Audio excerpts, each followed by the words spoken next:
Hi guys, I'm Kasha. Welcome to the channel and to our coffee times together. Today I'm here to wrap up my reading month in March. And this month I have doubled up what I normally read. I have read 15 things that I'm going to talk to you about, plus the mystery book, so 16 things, and that is a lot for me. However, there are 2 little novellas involved, one graphic novel, and also, let's be honest, isolation has allowed me to read a little bit more than usual and push a little bit my books. So I'm really glad with everything that I got to read in March. Not everything was as good as I was expecting it to be, so I'm here to tell you about everything that I read. It's coffee time! We're going to start, as always, from the lowest to the highest rating, so that we always end in a positive note. There is a couple of books that are related to each other, so I'm going to mention those together because it just makes a little bit more sense. And as always, in my channel, we like to rate books with coffee mugs. With 2 coffee mugs, we have The Passengers You Cannot See by The Berg. I chose this one. It's a new release of a compilation of short horror stories. Unfortunately, the stories didn't feel so much horror to me as more kind of mystery thriller. There is also no story that really had a strong impact, and they felt more, you know, just like forgivable stories. Fortunately, it was really not for me. It was just missing a little bit more of something strong, you know, something that will give you a punch in the gut, some kind of twist in the tales, like just something extra, and that was sadly not there for me. The next one is Unfollow Me by Charlotte Duckworth. The problem with this one for me is this was sold as a thriller, and this was not a thriller, more kind of like a family drama exploring a lot of unsolved business in the families and traumas from the past. And also B, there is a lot of mentions to some sexual kind of assaults that I think they were not dealt properly. I felt like it was a little bit you know, borderline with being really disrespectful to women, and there's also a trigger warning here for a terminated pregnancy, just in case you get triggered by that. The main story is Violet. She is basically a YouTuber. She's a famous influencer, and she has a lot of followers, and one day she basically disappears. She stops like posting everywhere. Her social media disappears, and a couple of her fans are trying to figure out what happened to her. So I thought it was going to be a cool mystery involving, you know, social media and the new technologies, but it wasn't at all. Like, Violet is not really the main issue here in this book. We're just following mostly these 2 women that are super fans of her and their own traumas and their own problems in life, and it was more kind of like a family drama situation. And that's why, you know, it was not thrilling, it was not like exciting, and that's why I only gave it 2 coffee mugs. The next one, I'm gonna make it quick and painless because I know a lot of people might not be you know, the same opinion that I am. So I'm gonna give also 2 coffee mugs to The Queen of Nothing by Holly Black. This is the 3rd book in the trilogy. With this trilogy, I've had the following situation. I loved the 1st book, I enjoyed the 2nd one, and I didn't really care about this one. Sadly, this book didn't really bring anything much to the story. It didn't change anything, basically. If this book would not have existed and she would have made just an ending in book 2, we would have been perfectly fine. Like, I think the story in general of this trilogy has been stretched maybe a little bit too much, and this book feels just a little bit repetitive and nothing exciting really happens. I don't know, it was just a little bit of a disappointment for me. We're moving to 3 coffee mugs territory, and we have one, well, we have 2 that actually I was hoping so much for them, but they were also a little bit disappointing, and they are by the same author, by the way. The first one is The Unbound by Victoria Schwab. This is the 2nd book in the duology, and I have a problem with this book, and is that it's not exciting. It's the same thing that happened to me with The Queen of Nothing. I just felt like, you know, in this story, you basically are following the main character that we got to know in the archived, and the story here takes off after the events of the first book, and everything is really slow paced. There is nothing new to the world that is added really. It's just basically going in circles through the same problems and situations that we had in book one. So the main character is not faced with new challenges really, and it just fell flat for me. I really enjoy the characters and the theme of the book in general, so that's why I gave it 3.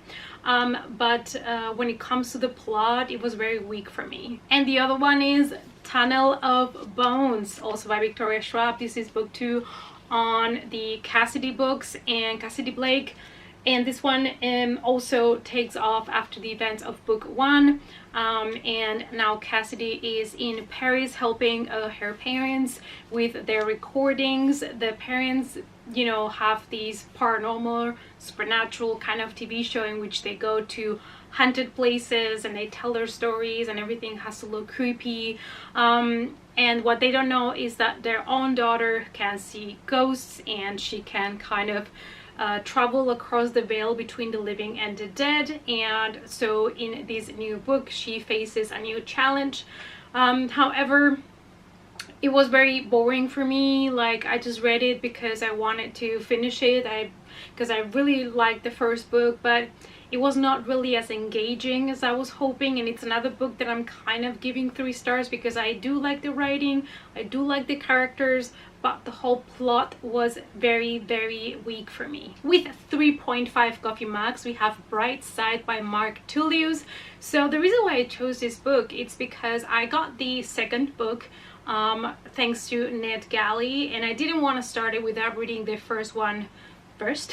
So I picked this one up on Amazon for my Kindle, and I really enjoyed this one because I love the concept. Basically, in the whole world, people that are known telepaths are being chased by the government, and they're being put in these resort in the mountains away from civilization, because they think that they are dangerous people because they can read your mind. And so they're given like jobs, apartments. They're trying to make them feel like they have a normal life, but they don't really do. And our main character is trying to find a way to escape this place, because he was obviously taken there against his will. So I really enjoyed that. I really thought the book was really entertaining. It was intriguing.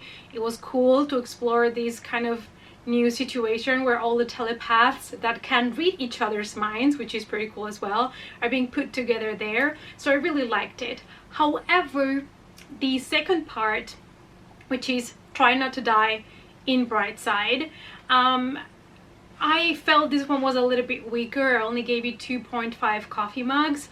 The things that I really appreciated and loved about this book, this is one of those books where you choose your own story, which is fantastic. So you're basically introduced a little bit, and then they give you 3 or 4 choices on what to do, and then you might have to try again if you didn't succeed, or you move forward to the next question. So I always loved those kinds of books when I was a kid, so I really loved the nostalgia of reading one of those books again. This book, when it comes to the plot, it takes off right after the events of the first book, but we're following a character that we already know what's going to happen to her, because we already found out in book 1 what was going to happen to her in the end. So it's kind of a mix of things that you already knew, and at the end you get a couple of new cool stuff, but it felt a little bit repetitive for me because the main character here is a character that we already know how, you know, the story is gonna end for her in the first book. So that kind of spoiled the fun a little bit for me. With 4 coffee mugs, and one that I really enjoyed is this book called Hollow by Rhonda Parrish. And we have a girl that is going through a lot after a car crash that involved the whole family. Her brother passed away, and her mom is still kind of paralyzed after the event. She's still not really able to human properly, and so she's having a hard time. And one night She goes into this abandoned hospital that it's full of, you know, legends, and she finds a camera, a Polaroid camera there, and she realizes that when she takes a picture of somebody, it kind of takes away its soul.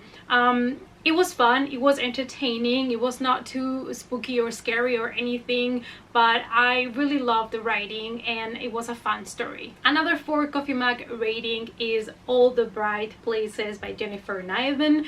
I read this one because the movie was coming out on Netflix. I do have a book versus movie video about it. I'm gonna link it up there for you guys. And so this is a heartbreaking story of 2 people that have some trauma in their lives. We have Theodore Finch, who is obsessed with, you know, ways of dying, suicidal rates, all of these things, and his family situation is not good. His family is kind of broken. His dad has a new wife and he's having trouble to accept a lot of things. He still doesn't even know himself. And we have Violet that has survivor's guilt because she had a car accident with her sister in which her sister died and she survived. So she's also kind of having a lot of trouble to move on with her life. These 2 characters meet one day on the top of the high school, you know, on the very top of the building. Violet seemed like she was about to jump. Finch was also there, and they kind of talk to each other and they start this beautiful relationship. So it's a very heavy topic. I believe even the author had some experience with suicide in her life, and so I love the way that the topic is approached with a lot of respect, but also giving it good representation. Next, with 4 coffee mugs, we have The Silent House by Nell Pattinson. This is actually a debut mystery thriller, and one of the best parts about this book is the representation of deaf people, the deaf community. We are following the story in which a murder has been committed. A family wakes up to find their 18-month-old baby murdered, and because they are all deaf that were living in the house, nobody heard anything. So there is a long list of suspects. There is a lot of people that have many reasons to have done something to that family. What I love about it is that we have a girl that is an interpreter for deaf people that helps the detective to perform all the different interviews for the investigation.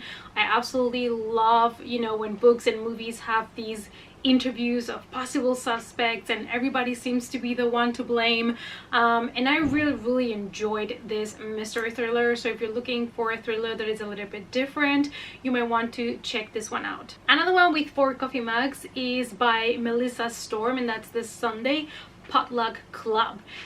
This one is one that also the theme is something that it's kind of like hard-hitting contemporary, but it has a little bit of romance combined to it, and it is a book that is more character based and less of a story and a plot, but it was really enjoyable, at least for me.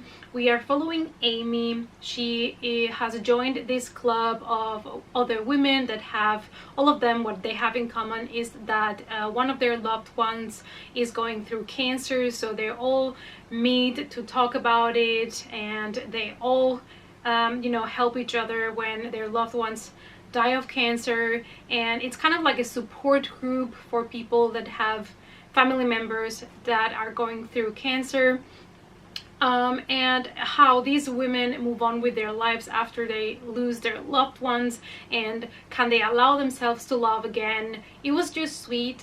It was sad at times. I love the way it was written. It's really easy to read. Like I said, it's more based on the characters, so there is not like a huge story. There's not like a lot of events happen or anything like that, but I thought it was a beautiful read. Next, and very briefly, let me mention one of my 2 5 coffee mugs. It is Lock and Key Volume 2. I am trying to read these babies before I watch the Netflix show, and I read now Volume 2. Absolutely love the story. It's about a family that, after the father has been murdered, moves into this house. that has mysterious keys that are being found by the children, and they discover what the keys can do. It is creepy, it is disturbing, it is messed up, and the graphics are so good. Like, the artwork here is just stunning. So I believe it was the year 2017 when Netflix came up with this movie called The Kissing Booth. I watched that movie one night, and since then I have rewatched it so many times that if Netflix would put a count on how many times you've watched a movie, it would be slightly embarrassing. This is the love rom-com that I have watched the most, probably after 10 Things I Hate About You. I don't know what happened, I just got really obsessed with it, so it's my go-to love comedy now. And I read the book because I realized it was a book by Beth Rickles, and I really like the book as well, even though it's different from the movie. So this month I decided to pick up the 2 novellas and the second book on the series. In order to quickly explain The Kissing Booth, it is about a girl and a boy that have been raised together. They were born the same day, their moms are best friends, they grew up together, they do everything together, and they have a set of rules, and one of them is that Elle cannot fall in love with Lee's older brother Noah, but obviously she does, and she hides this from Lee, her best friend since forever. So that's basically the main plot from book 1. So after book 1 there is a novella between book 1 and 2, and that is called The Beach House. I gave this one 4 coffee mugs. It was really enjoyable. It was like the last summer together of the family that they spent at the beach house all together, and it was a lot of fun. After that short novella that bridges between book 1 and 2, we have book 2 that just came out in February of this year, and that is Going the Distance. And this is basically what happens when Noah has to go to college and he is separated from Elle and Lee. Nothing much more that I can tell you about it, because if you have not read or watched The Kissing Booth, it's kind of a spoilery, but I read this book in one sitting nearly, like basically in one day. Like, I could not stop myself. And you know, that rarely happens. But I just got so addictive. The characters are just so good. Yeah, I really enjoyed it. And after this book she released another short novella called Road Trip for book day, and I read that one, and that's the one that I only gave 3 coffee mugs. This one got 5. So the last novella only got 3 coffee mugs because it was a little bit more unnecessary, a little bit more dull from all the other books and novellas.